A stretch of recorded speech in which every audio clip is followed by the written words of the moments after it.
ජීවිතින්ද්‍රිය රූපයක් කර්මයෙන් උපදනා රූපයක්. අපි ඒවා පිළිබඳ විශේෂ විභාග ඊළඟට කතා කරනවා රූප සමුත්ථාන පිළිබඳව කියනකොට. ඊළඟට එන්නේ ආහාර රූපය.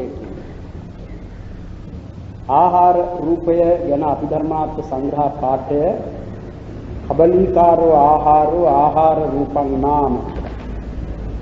කබලීකාර ආහාරය නැත්නම් කබලීකාර ආහාරය කියලා ඒ පාලිහි දැක්වෙන්නේ කනබන ආහාරය.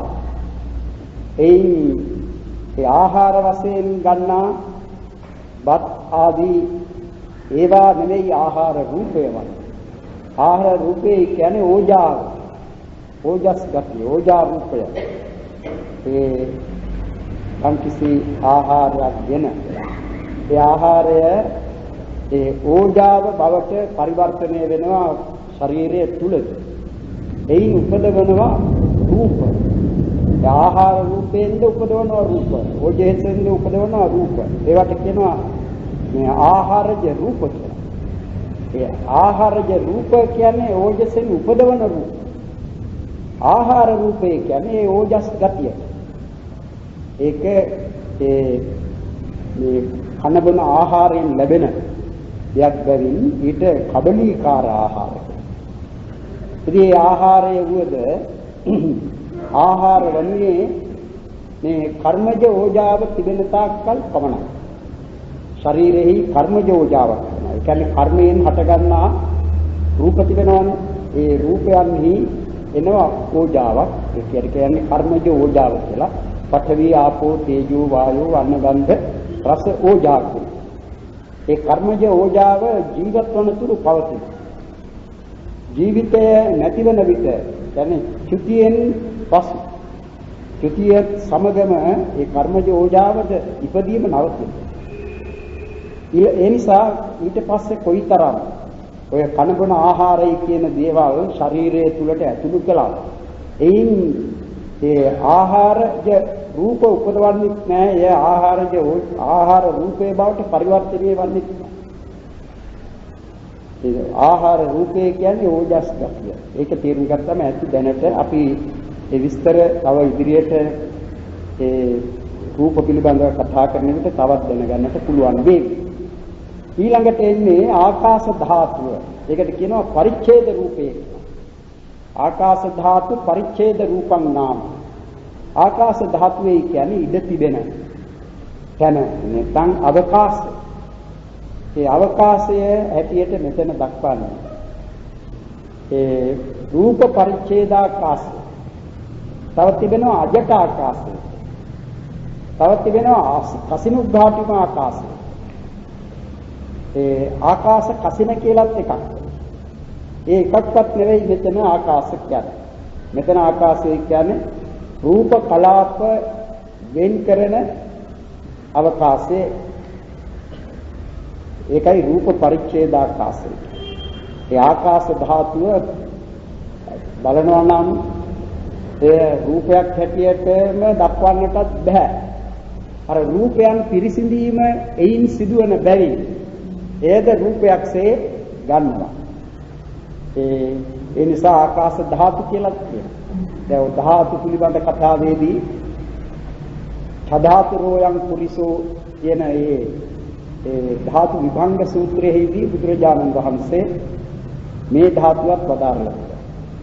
චක්ඛු ධාතු, සෝත ධාතු, ධාන ධාතු, જીවහා ධාතු, කාය ධාතු, ආකාශ ධාතු, විඥාන ධාතු.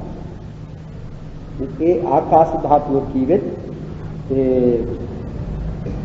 මෙතන ආකාශ කියලා ඉගෙන ගන්න. ඒකට කියන්නේ පරිච්ඡේද රූපය.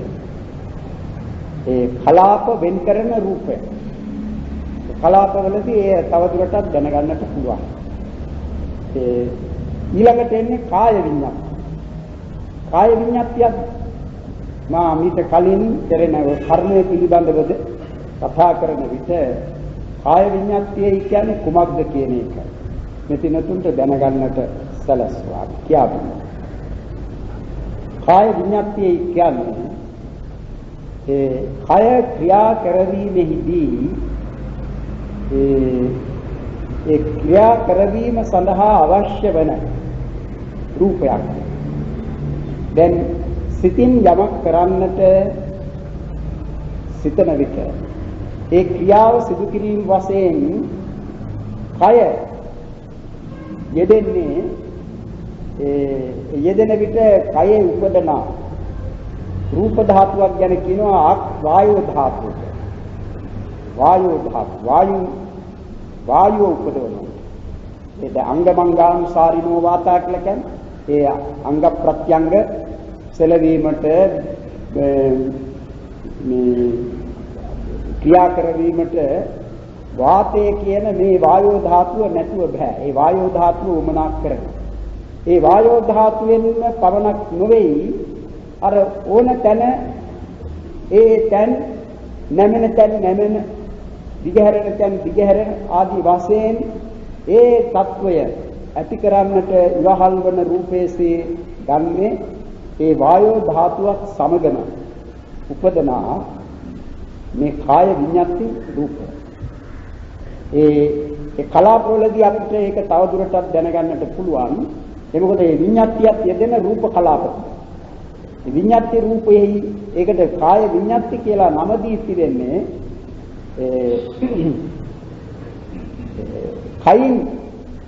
කයින් අදහස් ඇඟවීමේ කියන තේරුම. කයින් ඒ කියන්නේ කයේ ශරීරයෙන් අදහස් අඟවනවා. ඒ කියන්නේ කය ක්‍රියා කරන සැටි දක්නා කවර කෙනෙකුට හෝ මේ තැනත්තා මෙබන්දක් දැන් කරන්නේ කියලා දැනගන්නට පුළුවන්. ඒක අනුන්ට ඇඟවීම සඳහාම නෙවෙයි. නමුත් ඒ අඟවන්නා මෙන් තමයි ඒ රූපේ උපදින්නේ. ඒ නිසා ඒ කියන්නේ කය ක්‍රියා කරන සැටි දුටු කල්හි කෙනෙකුට කේත හැකි මොහු මෙන්න මෙබඳු ක්‍රියාවක් කරන්නේ. අනේ ඒ ක්‍රියාව ඒ ආකාරයෙන් පවතින්නට ඉවහල් වන රූපයට කියනවා කාය විඤ්ඤාති. කාය විඤ්ඤාති. වචී විඤ්ඤාති කියන්නේ වචනේන අදහස් ඇඟවීම කියන්නේ.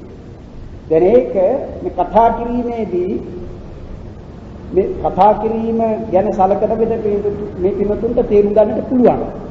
ඒ කතා කරනවායි කියන්නේ කතාවේදී නිකුත් වන්නේ මොනවද? ශබ්දෙන් උපදින්නේ. ඒ ශබ්ද යම්කිසි අදහසක් ඇඟවීම වශයෙන් ඇතිවන්නා වූ ශබ්ද මා මේ පින්තුන්ට දැන් කතා කරන විට ඒ කතා කිරීම වශයෙන් උපදනා ශබ්දයෙන් මේ පින්තුන් මා කියන්නේ කුමක්ද කියන එක දැනගන්නවා. එතකොට මේ ශබ්දය අදහස් අංගවන ශබ්දයක් බවට හරවන්නට ඉවහල් වන රූපයේසේ දක්වන්නේ කුමක්ද? මේ වචී විඤ්ඤාති. කියන්නේ ශබ්දය ඇතිවන්නේ ඒවට කියනවා චිත්තජ ශබ්ද, සිතින් උපදින ශබ්ද කියලා. ඒ සිත නැතුව ඒ ශබ්ද උපදින්නට බෑ. කතා කරන්නට කෙනෙකුට සිත ඕන. ඒ සිතින් උපදවන ශබ්දසෙයි ඒ කතා කිරීමේදී උපදනා ශබ්දය ගන්න. ඒ ශබ්දය යම් යම් වචන ප්‍රකාශ කිරීම වශයෙන් උයි ඒ ශබ්දය ඇතිවන්නේ. ප්‍රකාශ කිරීම වශයෙන්. නිකම්ම ශබ්දයක් නෙවෙයි. වචන. මේ වචන හැදෙන්නේ අපි කියනවනේ වචන අකුරු වලින්. අකුරු කියන්නේ ශබ්ද. ඒ ශබ්ද හැඳින්වීම සඳහා අපි යම් යම් සතහන් ගන්නවා, සතහන් දක්වනවා.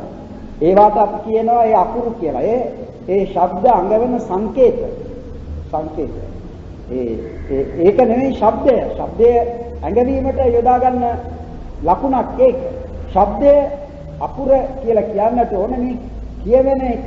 ශබ්දය. ඒ ශබ්දය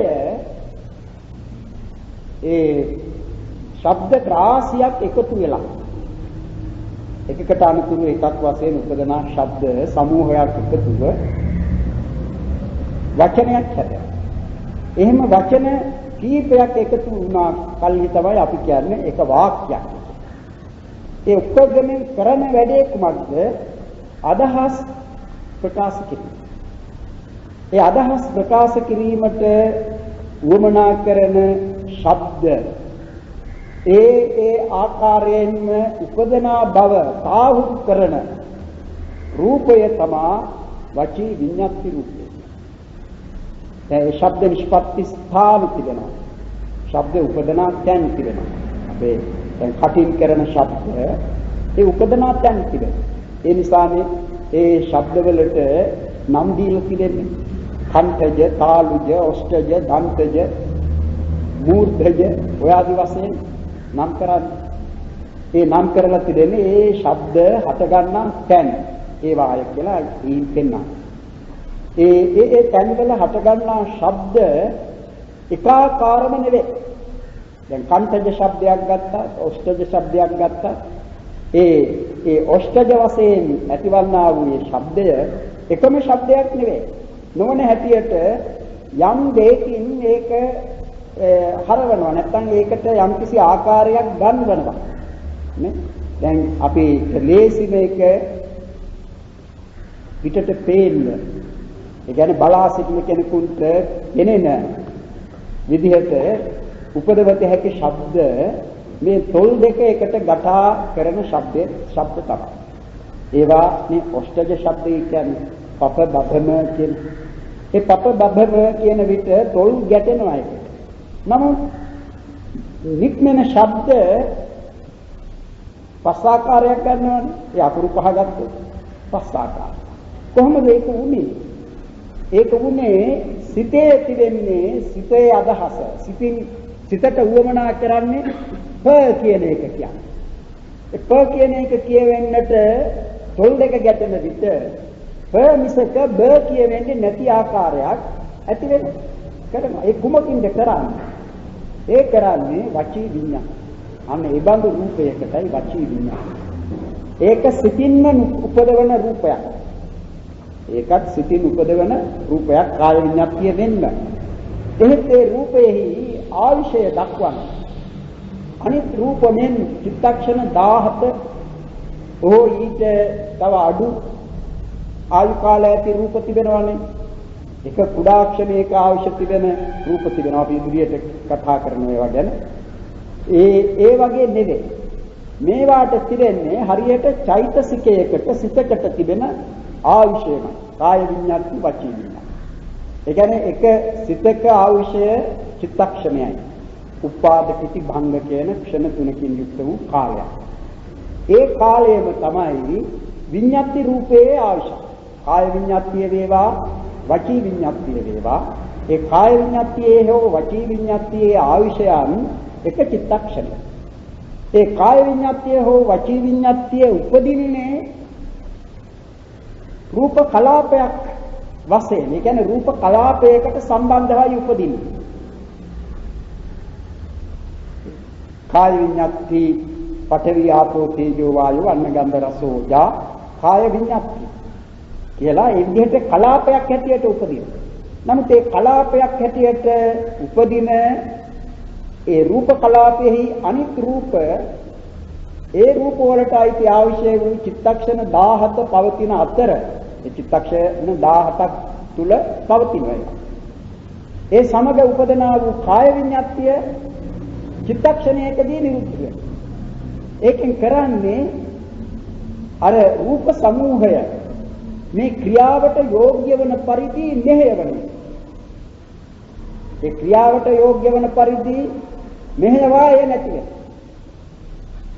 ඉතින් හැම සිතක් පාසා ඉතින් ඒ සිතින් යම් යම් ක්‍රියාවක් සිදු කරන විට ඒ අපිට එක ක්‍රියාවක් එයි කියලා පෙනෙන ඒ ක්‍රියාවලක් බොහෝ සෙයින් ක්‍රියා රාශියක් එකකට අනුතුරු එකක් වශයෙන් උපදනා වූ ක්‍රියා පද්ධතියක් එතන. ඒ ක්‍රියා පද්ධතියම උපදවන්නට ඒ ක්‍රියා පද්ධතියටම ඒ ආකාරයේ ගැන්වී උපදින්නට කාය විඤ්ඤාතිය ඕන. ඒ නිසා ඒ හැම සිතකින්ම කාය විඤ්ඤාතිය උපදවනවා. ඒ කියන්නේ ජවන් සිත්වලින් උපදවනවා. කාය විඤ්ඤාතිය උපදවනවා. ඒ උපදින කාය විඤ්ඤාතිය ඒ සිතත් සමගම නිරුද්ධ වෙනවා. නමුත් ඒ සිතෙන් ඉපද වූ විඤ්ඤාතිය සහිත වූ රූප කලාපය ඒ සිතින් අපේක්ෂිත යම් ක්‍රියාවක් තිබෙනවා. ක්‍රියාවක් කරන්නේ ඒ ක්‍රියාවට යෝග්‍ය වෙන පරිදි මෙහෙයන. මෙහෙයයි ඒක නිරුක්ත. ඒ නිසා තමයි අර මා මීට කලින් කිව්වේ ඔය කාර් එකක ස්ටියරින් වීල් එක ඒ සුක්කාන දැන් නැවක බෝට්ටුවක තිබෙන අර ඒ සුක්කාන තිබෙනවා ඒ වගේ ඒ පැත්තට හරවන්නට ඒ සුක්කානම ක්‍රියා කරනවා. ඉතින් ටිකක් හරවන්නට යන්තමට හරවන්නට යන්තමින් ඒක හරවන්නට ඕන. එතකොට ඒ වාහනය නැත්තම් මේ රථය ඒ තරමට හැරෙනවා. ඉතින් ඒක හරවන යන්නේ හරව. අන්න ඒ වගේ ඒ ක්‍රියාවට යෝග්‍ය වෙන පරිදි නැමෙන තැන් නැමෙනවා දිගහරින තැන් දිගහැරෙනවා. එහෙම. දැන් බලන්න අපි මේ මොනතරම් වේගයෙන් ක්‍රියා කරන අවස්ථාවක් තිබෙනවා. නේ? දැන් ඔය සංගීතඥයෝ ඒ තමන්ගේ වාදනය කරන විට ඒ ඇඟිලි දිහා බලන්න කොයිතරම් වේගයෙන්ද ඒක ක්‍රියා කරන්නේ. ඒ වේගයෙන් ක්‍රියා කරන ඒ ක්‍රියාව දැන් අපි කියනවනේ ඇඟිලි කියලා. ඒ ඇඟිලි කියලා අප ව්‍යවහාර කරන්නේ ඒක සම්මුති ව්‍යවහාර. ඇඟිලි මේ මුළු ශරීරයම මොනවාද? රූපනේ. මුළු ශරීරයම ක්ෂණෙහි හට ගන්නා ඒ වගේම ඊට ආයු කාලය ගතකොට බිඳෙන රූපයන්ගෙන් සෑදී තිබෙන්න. මේ එකාකාර දිගටම පවතින දෙයක් නෙවෙයි.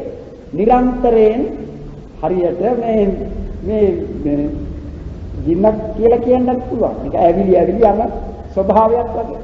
ඇති වෙන එක නැති වෙනවා. ඉතින් ඒ උපදවන රූප එකම හේතුවකින් උපදිනව නෙවෙයි. උපදවන හේතු හතරක් දක්වනවා. සමුත්ථාන කියලා අපි ඉදිරියට ඒවා ඉගෙන ගන්නවා. රූප සමුත්ථාන. කර්මයෙන්, සිතින්, ඍතුයෙන්, ආහාරයෙන්.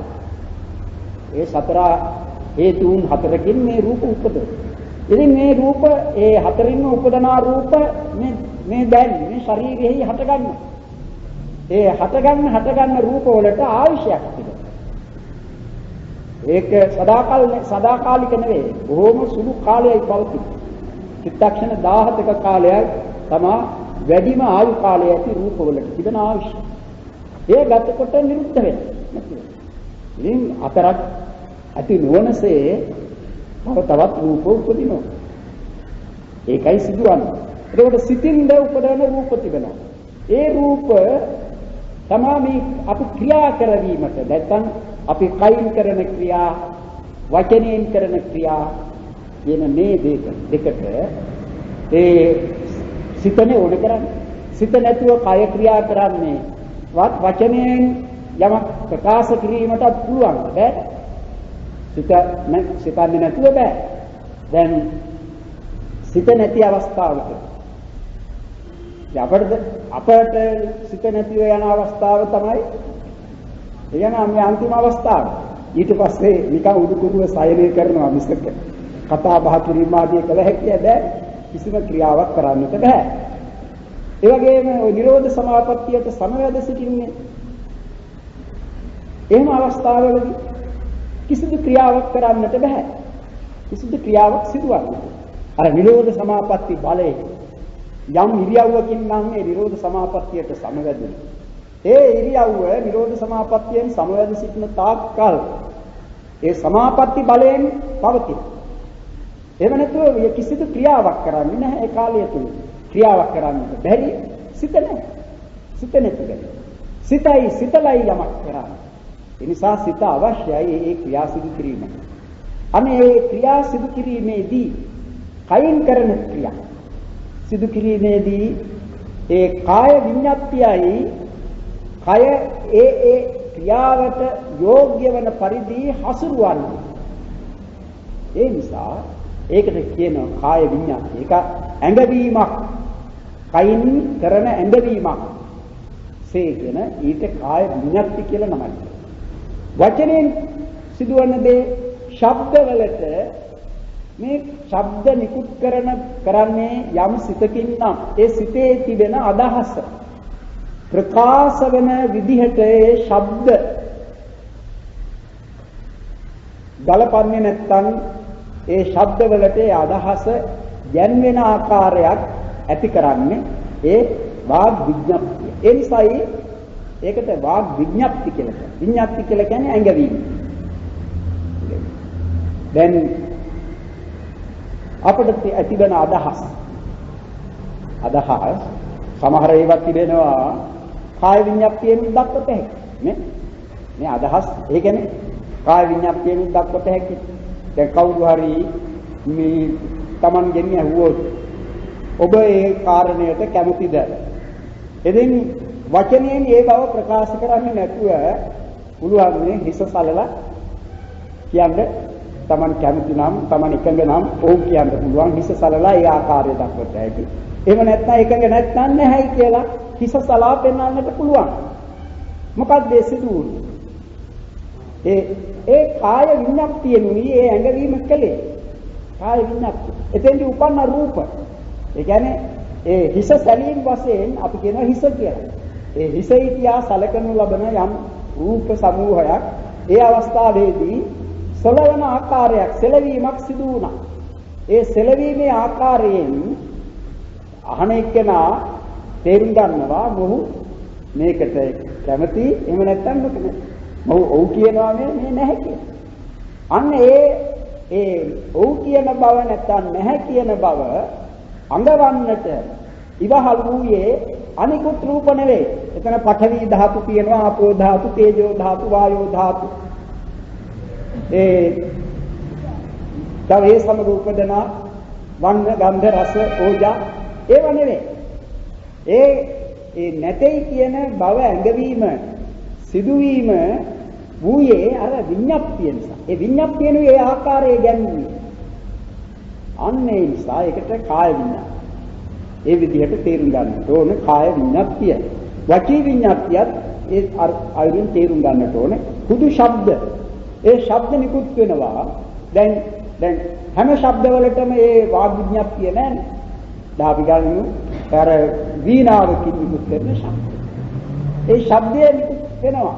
නමුත් ඒකෙන් අපට යම්කිසි අදහසක් කියාපාන්නේ නැහැ. ඒ සුළඟට යම් කිසිවක් සැලෙනවා. ඒ සැලෙනකොට ශබ්දයක් උපදිනවා. ඒ ශබ්දයේ යම් කිසි ඇඟවීමක් අපිට කරනවද නැහැ. එහෙම ඇඟවීමක් සිත තිබෙන්නට ඕන. සිතක් තිබෙන වස්තුවක නැත්නම් සිතක් තිබෙන සත්වයක කරන දෙයක් උයි ඒ නැත්නම් ඔහුට උපදින රූපයකුයි ඒ ඇඟවීම. ඒ කියන්නේ චිත්තජයි කියේ සිතින් උපදිනවා. අන්න ඒ නිසා මේ රූප දෙක ඒ ක්‍රියාවස් ගැන සලකන විට ඊටාම වැදගත් රූප දෙකක්. ඒ දෙක නැතිව කායද්්වාරය කියන එක වන්නට මේ කාය විඤ්ඤාප්තිය තියෙන්නට ඕන. කාය විඤ්ඤාප්තිය නැත්නම් යම් තැනක එතන කායද්්වාරය නැහැ. ඒ කියන්නේ කායද්්වාරය කියන කර්ම රැස් කරන ద్వාරය නැහැ. කාය කර්මයි කියලා කියන්නේ ඒ කාය කර්ම තිබෙනෝනේ අකුසල කාය කර්ම, කුසල කාය කර්ම. ඒ අකුසල කාය කර්ම හෝ කුසල කාය කර්මයි කියන ඒවා සිදුවීමක් වන්නට බෑ කාය විඤ්ඤාප්ති රූපය නූපදනා තැනක. දැන් කාය විඤ්ඤාප්තිය නූපදනා යම්කිසි තැනක් උතොත් එතන ඒ කායික ක්‍රියාව සිදුවන්නට බෑ. ඒ වගේමයි වාග් විඤ්ඤාප්තිය. ඒ වාග් විඤ්ඤාප්තිය ඇති නොවන භවයක වාග් කර්ම සිදුවීමකුත් නැහැ. ඒ මොකද ඒ තමයි කායද්්වාරය හා වාග්ද්වාරය වන රූප දෙක. කර්ම කතාවේදී කායද්්වාරය වන්නේ මේ කාය ප්‍රසාදය නෙවෙයි. කාය ප්‍රසාදයත් කායද්්වාරයක්. ඒක විඥානද්්වාරයක් නැත්නම් පස්සද්්වාරයක්. සිතට ගන්නා දොරටුවක්. නැත්නම් කාය සම්පස්සේ උපදන දොරටුවක්. කාය කර්මද්්වාරය කියන්නේ ඒකට නෙවෙයි. කාය කර්මද්්වාරය කියන්නේ කාය විඤ්ඤාප්තිය. කාය විඤ්ඤාති. දැන් අපි අකුසලයන් ගැන කතා නොකොට කුසල් ගැන පින් ගැන කතා කරනවා නම් අපි කියනවානේ යම් දේවල් පින්ය කියලා. අපි දන් දෙනවා. දන් දීම පිනක්. දන් දීම පිනක්. ඒකට දන් දීමේ කියන එක වන්නට දීමක් සිදුවන්නට ඕනනේ. ඒ කියන්නේ දෙන්නට හිතුවට දුන්නේ නැහැ. ඒකට දානයක් දෙන්නේ නැහැ. හිතලා දෙනවා. ඒ දෙනකොට දීමේදී ඒ දීම සිදුවන්නේ යම් තමන්ගේ ක්‍රියාවකින්. ඒ ක්‍රියා නිෂ්පත්තිය ඒ ක්‍රියාව සිදුවීමට සිදුවන්නේ කොහිද? මේ කයෙන්නේ. ඒ දීම් ක්‍රියාව පවත්නා දීම් ක්‍රියාව සිදුවන විදිහට කය පවත්වනවා. ඒ පවත්වන්නේ සිතේ තිබෙන අදහස ක්‍රියාත්මක වන්නේ මේ කාය විඤ්ඤාති රූපය ඉදදී. ඒ වගේමයි අනිත් අකුසල කර්ම පිළිබඳව කතා. අකුසල කාය කර්ම. සමහර වෙලාවට සතුන් මරනකොට ඒ සතා මරීම තමන්ගේ අතින් කරන. සමහරු සිටිනවා මිනිසුන්ව මරනවා බෙල්ල මිරිකන. ඒකට බෙල්ල මිරිකනවා කියනකොට තමන්ගේ අතනේ ඒ සඳහා යොදා ගන්න. අතේ කියන මේ රූප.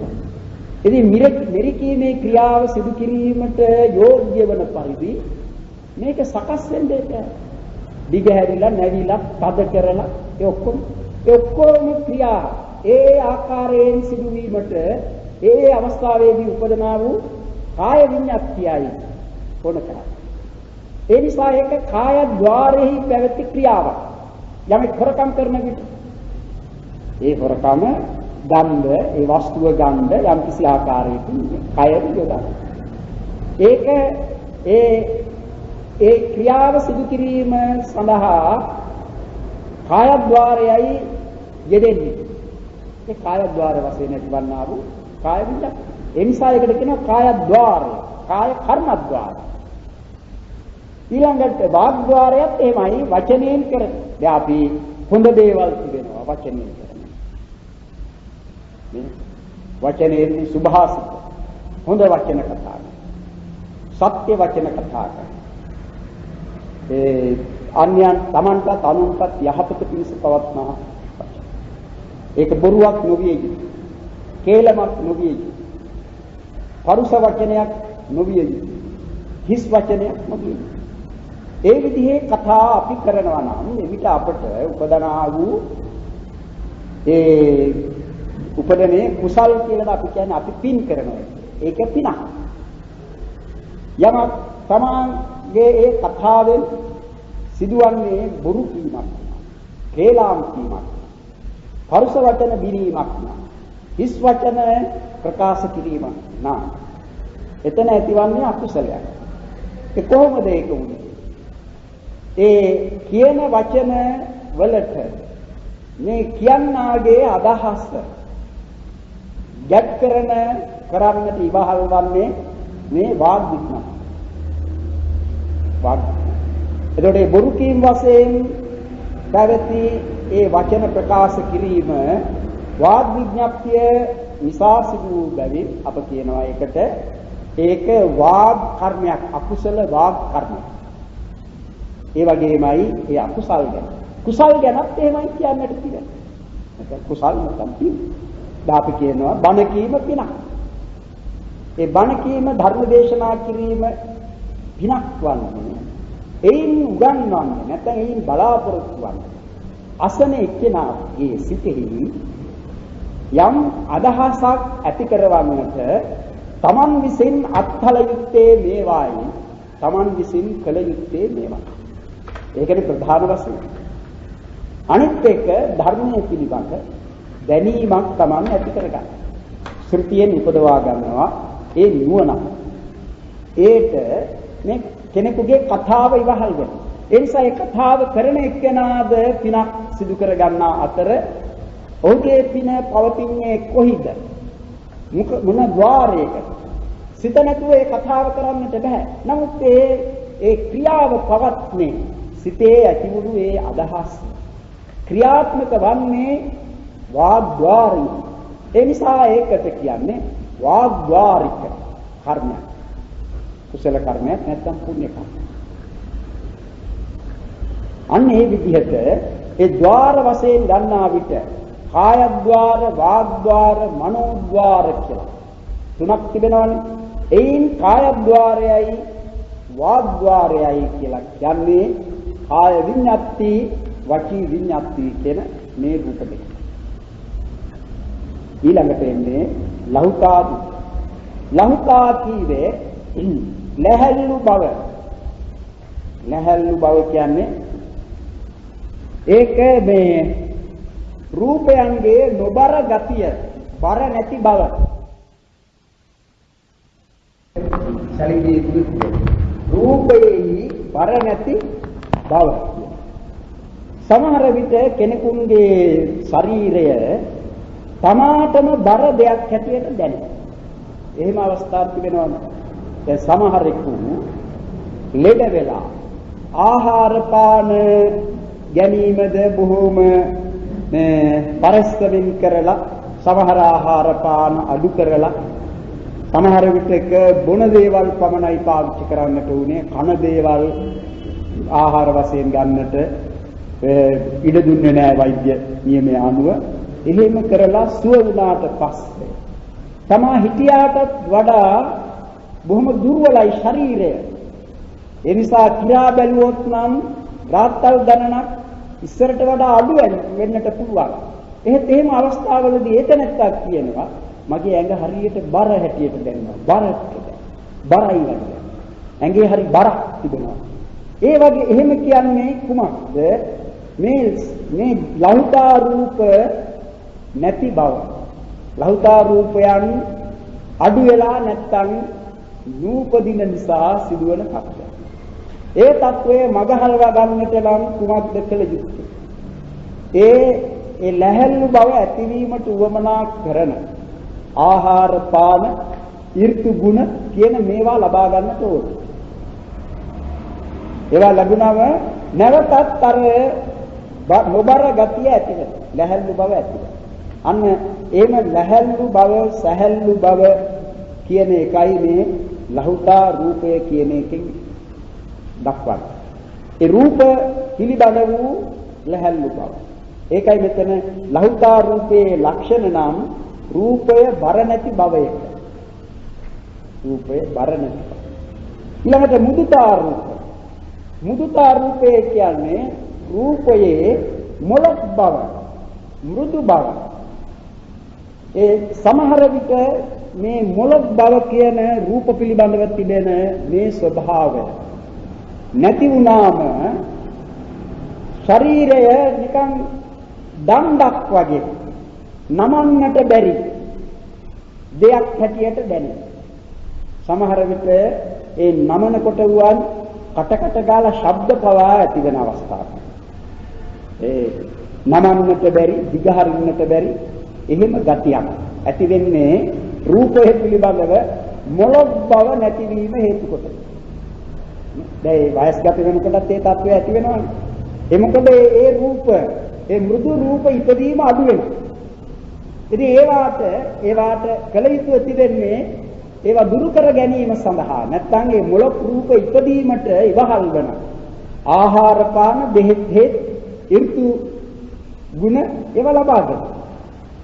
ඒවා ලබාගත් කල්හි නැවතත් අර ප්‍රකෘති ස්වභාවය නැත්නම් ඒ මෘදු බව රූප පිළිබඳව ඇතිද. ඒ රූපද ඒ උපදින හේතුන් ගැන කතා කරන විට ඒ කාරණේ තවදුරටත් තේරුම් ගන්නට පුළුවන් වේවි රූප සමුත්ථාන ගැන කියන්නේ. ඊළඟට කම්මඤ්ඤතා රූපය කියලා එකක් තියෙනවා. කම්මඤ්ඤතා රූපය කියන්නේ ඒ රූපය ඒ ක්‍රියාවන්ට අනුකූල බව, යෝග්‍ය බව, කම්මඤ්ඤතා. දැන් යමක් කරන්නට ඒ රූපයන්ගේ ඒ ක්‍රියාවට යෝග්‍ය බව. රූප දැන් Taman කැමති අපි ගනිමු කෙනෙක්ට උවමනා කරනවා ලියන්න. ඒ ලිවීමේ කාර්යයට උවමනා කරන විදිහේ කර්මන්‍ය බවක් අතේ නැති වෙන්නට පුළුවන්. සමහර විටක ඒක නැති වෙනවා සමහර විට. ඒ කම්මඤ්ඤතා රූපයේ අඩුකම නැත්නම් නැතිකම. ඒ නිසා ඒ කම්මඤ්ඤතා රූපය උපදවා ගැනීමට ඊට වමනා කරන ප්‍රත්‍ය ලැබෙන්නට ඕන. ඒ ප්‍රත්‍ය තමයි ආහාරයෙන් බෙහෙත් වලින්.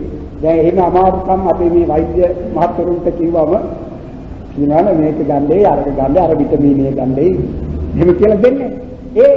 එතකොට ඒ කම්මඤ්ඤතා රූප උපදිනවා. බෙහෙත් කියන්නේ අභිධර්මයේ හැටියට මේ කබලිකාර ආහාරය ශරීරයට ඇතුළු කරන්නේ. ඒ යම් රූප උපදවන ඇතුළත. ඒ කම්මඤ්ඤතා රූපේ ඒකයි. ශරීරයේ ක්‍රියාවන්ට යෝග්‍ය වන ආකාරය. දැන් මේ කම්මඤ්ඤතා රූප නැති වුණාම ඒ ක්‍රියා සිදු කිරීමේ අපහසුකමක් අමාරුකමක් ඇති වෙනවා. පා කබන තැනට නෙවෙයි යන්නේ. නෑ කම්මඤ්ඤ.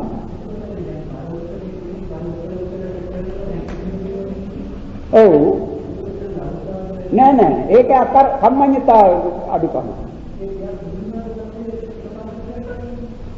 ඒ අර පුරුද්දෙන් නෑ ඒක කම්මඤ්ඤතා කියන්නට ඕන. ඒ කියන්නේ Tamanට ඒ රූප උපදින බවක් ඇති වේ නම් ඒ ක්‍රියාවට යෝග්‍ය රූප උපදිනවා නම් එතකොට ඒක කම්මඤ්ඤතා රූපය. ඒ කියන්නේ ඒ ක්‍රියාවට අනුකූල වන රූපය තමයි කම්මඤ්ඤතා. යම්කිසි ක්‍රියාවක් Taman සිදු කරන යම්කිසි ක්‍රියාවකට ඒ අනුකූලාකාරයෙන්ම ඒ රූප ඇති වෙනවා නම් අන්න එතකොට ඒ තනත්තාගේ ශරීරෙහි ඒ කම්මඤ්ඤතා රූපය බලවත්සේ පවතින. සමහර විට ඒ කම්මඤ්ඤතා රූපය බලවත් නැහැ දුර්වලයි. අන්න එහෙම වුණාම ඒ දුර්වලකම මගහැරවීමට දුරු කර ගැනීමට උවමනා කරන දේ කරනවා. දැන් සමහර අවස්ථා තිබෙනවා යම්කිසි ක්‍රියාවක් සිදු කරන්නට තමන්ටම දැනෙනවා යෝග්‍ය නැති ස්වභාවය. ශරීරයටම දැනෙනවා. දැන් බැහැ. සමහර විටක කෙනෙක් කියන්නට පුළුවන් තරම් කම්මැලි ආදී එහෙම දෙයක්. එහෙම වෙලාවලදී සමහරු ඔය තේ කෝපි එහෙම පාවිච්චි කරන්නේ. එහෙම එකක් පාවිච්චි කරලා ඊළඟට දැන් හරි. වැඩි. සමහරු ඊට වඩා නපුරු දේවල් පාවිච්චි කරනවා. නේ? ඒ ගැන දැන් අර ආහාර පාන ආදී දේවලින් ඒ රූප උපදවනවා. ඒක තව පැහැදිලි වෙයි. ඒවා උපදවන හේතුන් පිළිබඳව කතා කරන විට. එතකොට මේ දෙකම එකට සම්බන්ධ කරලා ගන්නට පුළුවන්. කම්මඤ්ඤතා රූපය කියන්නේ ඒ බන්දක්. ඊළඟට එනවා මේ ජාති රූපය. ඒක උපචය සම්පති කියලා දෙකකට බෙදෙනවා. උපචය සම්පති කියලා රූප දෙකක් දක්වනවා. ඒ රූප දෙකක් කීවේ රූපයන්ගේම මේ ආකාර මාත්‍රයක් ඒක. රූප පිළිබඳ ඒ රූප සම්පතීන්ගේ නැත්නම් ඒ රූප પરම්පරාවන්ගේ පළමු ඉපදීම උපචය කියලා දක්වනවා. දැන් අපි මෙහෙම ගත්තොත් මව් කුසක පිළිසිඳ ගන්නා කෙනෙකුට අපි ගන්න මිනිසෙකුට මව් කුසෙහිදී පළමුවෙන්ම හටගන්නේ කාය දසක, භාව දසක, වස්තු දසක. ඒ කාය දසක, භාව දසක, වස්තු දසක කියන මේවායේ පහළවීම ප්‍රතිසන්ධි සිත හා පෙරපසු නොවි. ඒ කියන්නේ ප්‍රතිසන්ධි සිත උපදිනවා එක්කම ප්‍රතිසන්ධි සිතේ උත්පාදයක් ඒ කර්මජ කලාප තුනේ උත්පාදයක් එකම අවස්ථාවේ. එහෙම වань. අන්න ඒ රූප පිළිබඳ වූ පළමු ඉපදීම උපචය. ඊළඟට ඒ රූප හටගත් තැන් පටන් එක මොහොතක් නෑර එක කුඩා ක්ෂණයක් අත් නොහැර හැම කුඩා ක්ෂණයකදීම ඒ රූප උපදිනවා. ඒ උපදින රූපය චිත්තක්ෂණ 17ක් ගත කොටයි නැතිවන්නේ. හැම තිස්සෙම උපදී.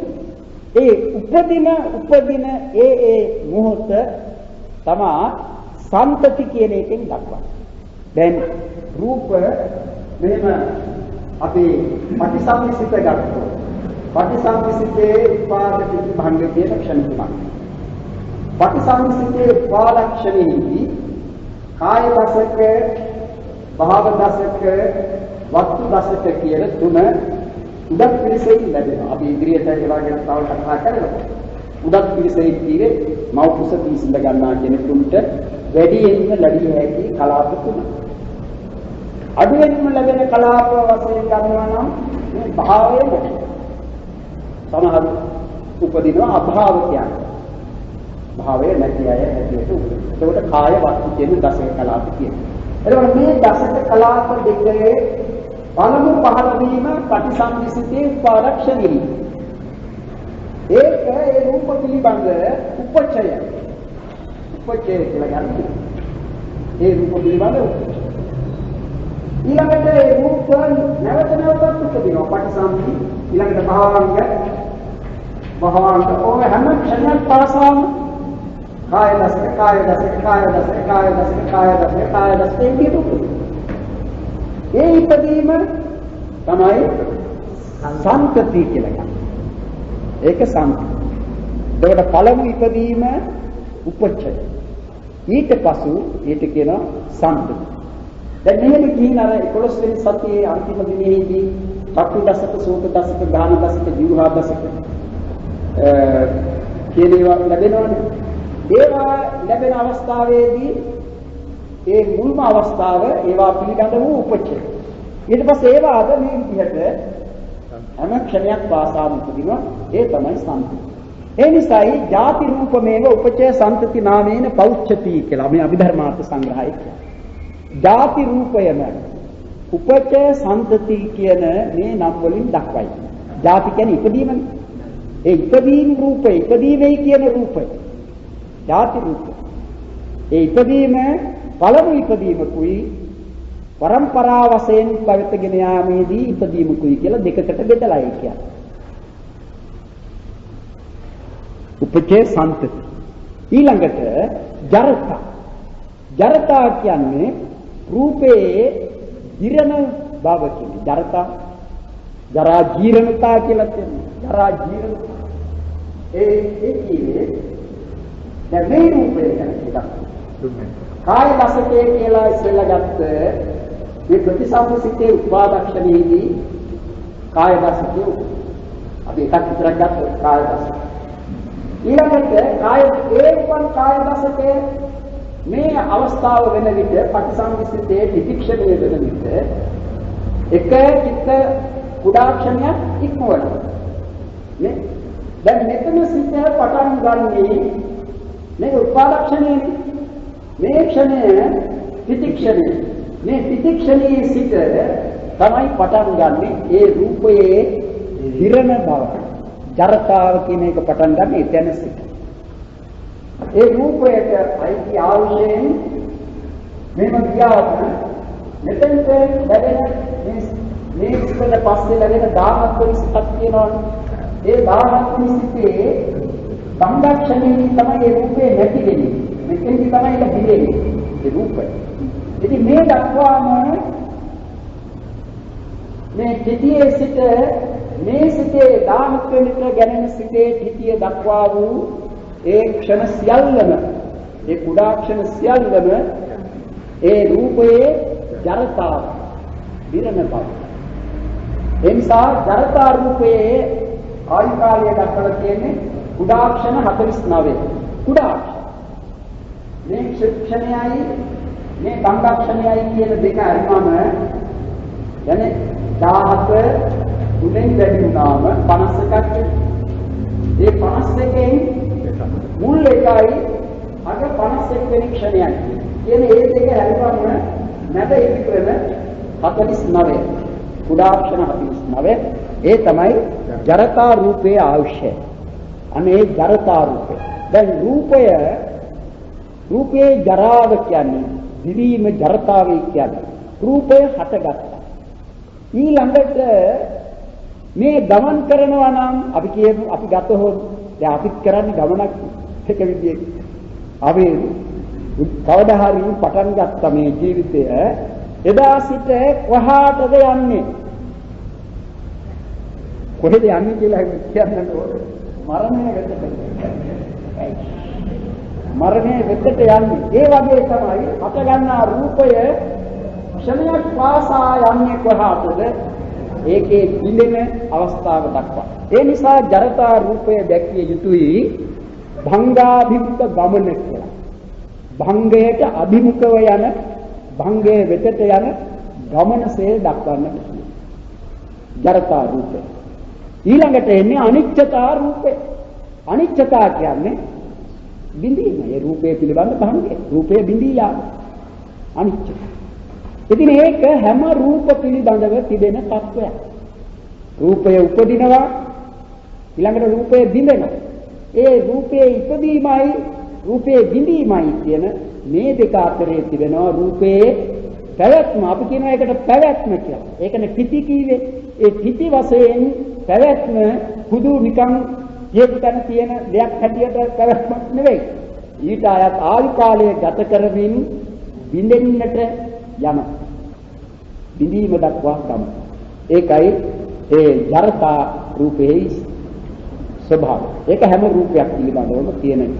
ඒ නිසා ඒ හතරට කියනවා ලක්ෂණ රූප කියලා. ඒ හතරට කියන්නේ ලක්ෂණ රූප කියලා. දැන් ඔය කීවේ රූප පිළිබඳ. රූපයන්ගේ ලක්ෂණ ස්වභාව ලක්ෂණ පිළිබඳ වූ කතාවක් අපි කරමු. ඒ රූපයන්ගේ ලක්ෂණ පඨවි ධාතුවේ ලක්ෂණ තද ගතිය හෝ මුලක් ගතිය. ආපෝ ධාතුවේ ලක්ෂණ බැඳෙන ගතිය හෝ වැగిරෙන ගතිය. බැඳ ගන්නට දෙයක් නැත්නම් වැగిරෙන. ඒකයි ආපෝ ධාතුවේ ස්වභාවය. තේජෝ ධාතුවේ ස්වභාවය උෂ්ණය නැත්නම් සීතල. වායෝ ධාතුවේ ස්වභාවය උම්බවන ස්වභාවය හකුළුවන ස්වභාවය.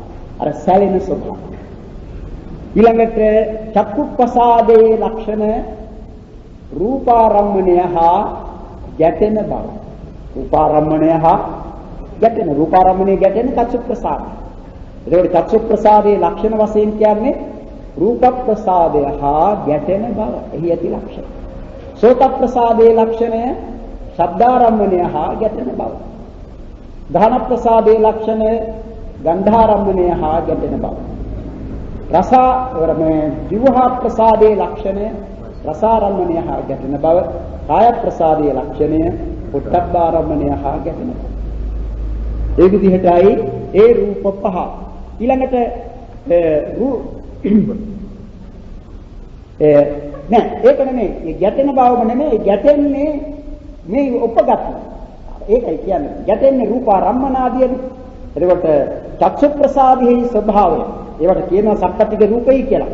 සප්පටික රූපේ කියන්නේ ගැටීම් සහිත රූප කියන එක. ඒ ගැටීම් සහිත රූප හැටියට ගන්න චක්කුසෝත ගාන ජීවහා කාය රූප ශබ්ද ගන්ධ රස පොට්ටබ්බ කියන මේ 12. ඒවට කියනවා සප්පටික රූප. ඔවුන් ගැටෙන බවයි කියන්නේ. මේ අර ප්‍රසාදෙහි ස්වභාව වශයෙන් ගන්නට තිබෙන ලක්ෂණ හැටියට උපය. ඒ කියන්නේ රූපාරම්මණය වැඩ ගැනීමට සුදුසු වන මහා භූතයන්ගේ උපය චක්කුප්පසාද. ශබ්දාරම්මණය වැඩ ගැනීමට සුදුසු වන පරිදි පවත්නා ඇති වූ මහා භූතයන්ගේ උපය සෝතප්පසාද. ගන්ධාරම්මණයන් ගැනීමට සුදුසු වන ආකාරයෙන් පිහිටි මහා භූතයන්ගේ උපය ධානප්පසාද. රසාරම්මණයන් වැඩ ගැනීමට සුදුසු වන පරිදි පිහිටි මහා භූතයන්ගේ උපය ජීවහප්පසාද. පොට්ටබ්බාරම්මණයන් වැඩ ගැනීමට සුදුසු වන පරිදි පිහිටි මහා භූතයන්ගේ උපය කායප්පසාද. රූපාරම්මණය තමයි චක්ෂු ප්‍රසාදයේ ගැටෙන ධර්මය. රූපාරම්මණය. ඒකේ ලක්ෂණය තමයි චක්ෂු ප්‍රසාදය හා ගැටෙන බව. ශබ්දාරම්මණීය ලක්ෂණය සෝත ප්‍රසාදය හා ගැටෙන බව. ගන්ධාරම්මණීය ලක්ෂණය ගාන ප්‍රසාදය හා ගැටෙන බව. ජීවා රසාරම්මණීය ලක්ෂණය ජීවා ප්‍රසාදය හා ගැටෙන බව. පොට්ටබ්බාරම්මණීය ලක්ෂණය කාය ප්‍රසාදය හා ගැටෙන බව. අනේ විදිහට ගන්න. මොකද ඒවා ඒ නිසාම ඒවට සප්පටිඝ රූප කියලා ඒ දෙකම අරගෙන කතා කරනවා. ඊළඟට එන්නේ ඉත්ත්‍ින්ද්‍රිය පුරුෂින්ද්‍රිය. ස්ත්‍රින්ද්‍රිය පුරුෂින්ද්‍රිය කියන එකේදී අප දැනගත්තේ ස්ත්‍රී භව පුරුෂ භව. ස්ත්‍රී ආකාරය පුරුෂ භව පුරුෂාකාරය පුරුෂ භව. ස්ත්‍රී භාවය පුරුෂ භාවය. ඒකයි ඒ භාව රූප දෙකේ පිළිබඳව දත යුතුය. ජීවිතේන්ද්‍රියයි කියන එක නෑ හදේවත්තු කියන එකේදී දැනගත්තේ. ඒ හදේවත්තුයි කියන්නේ මනෝ ධාතුවට මනෝ විඥාන ධාතුවට නිස්සය වන බව එහි ලක්ෂණ. මනෝ ධාතු මනෝ විඥාන ධාතු කියන මේ දෙකට නිස්සය වෙන බව තමයි එහි ඇති ලක්ෂණය. මොකද නිස්සය වෙනවයි කියන්නේ මේ මනෝ ධාතු මනෝ විඥාන ධාතු කියන දෙක ඇසුරු කරන්නේ යමක්ද ඒකයි කියන්නේ හදේවත්. ඊළඟට ජීවිතේන්ද්‍රිය රූපේ කියන්නේ කර්මජ රූප ඒ තමන් සමග හටගත්ත ඒ කර්මජ රූපයන් ජීවත් කොට පාලනය කරන බව එහි ලක්ෂණ. ඒ ජීවත් කරවීම කර්මජ රූප ජීවත් කරවීම අයත් වන්නේ ජීවිතේන්ද්‍රිය රූපය.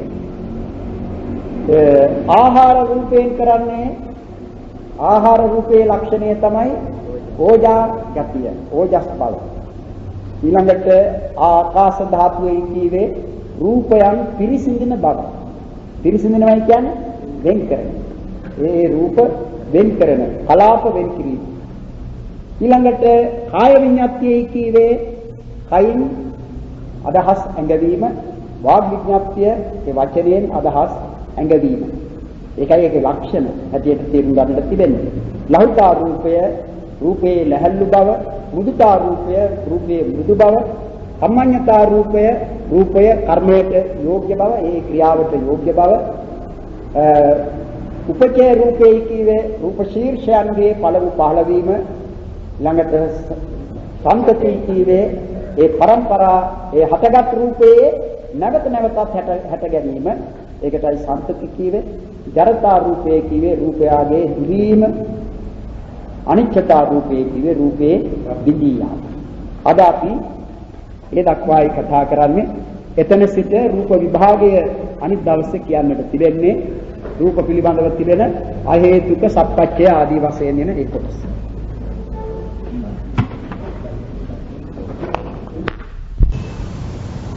සබ්බේ සංඛාරා අනිච්චාති යදා පඤ්ඤාය පස්සති වචන්ති විචේතනං භූතියා සබ්බේ සංඛාරා දුක්ඛා යදා පඤ්ඤාය පස්සති වචන්ති විචේතනං භූතියා සබ්බේ ධම්මානත්තා යදා පඤ්ඤාය පස්සති වචන්ති විචේතනං භූතියා දුක්ඛපත්තා දුක්ඛා ප්‍රත්‍ත්තා නිසය දුක්ඛපත්තා දුක්ඛා සබ්බේ පානු ආකාශත්තා කුමත්තා දේවා නාගාමිතිකා පුඤ්ඤන්තං විද්වා සංගතං ස්ථාපනං ආකාශත්තා කුමත්තා දේවා නාගාමිතිකා පුඤ්ඤන්තං විද්වා සංගතං ස්ථාපනං ආකාශත්තා කුමත්තා දේවා නාගාමිතිකා පුඤ්ඤන්තං විද්වා උදයං සුවං සදං